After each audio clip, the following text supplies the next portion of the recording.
মোচা রেখেছি, কেননা মোচা দিয়ে আমি বড়া করব। নুন পরিমাণ মতন নিয়ে নিলাম, দিলাম হলুদের গুঁড়ো পরিমাণ মতন, বেসন দিয়ে দিলাম পরিমাণ মতন, গুঁড়ো আতক চালের গুঁড়ো দিয়ে দিচ্ছি পরিমাণ, শুকনো লঙ্কা বেটে রেখেছিলাম সেটা দিয়ে দিচ্ছি। সুন্দর করে মাখানো হয়ে গেছে, মতন হাতের মধ্যে হয়ে যাচ্ছে। কেননা এখন এরকম যদি হয়ে যায় তাহলে আমরা বুঝতে পারবো যে এই বড়াটা কড়াইতে দিলে হয়ে যাবে। তেল গরম হয়ে গেছে, আমি দিয়ে দেব। দেখো,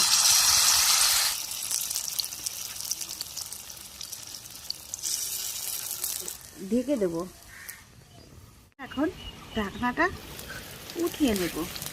এখন দেখতে পাচ্ছ কি সুন্দর হয়ে গেছে। আমি এখন এটাকে উল্টে নেব।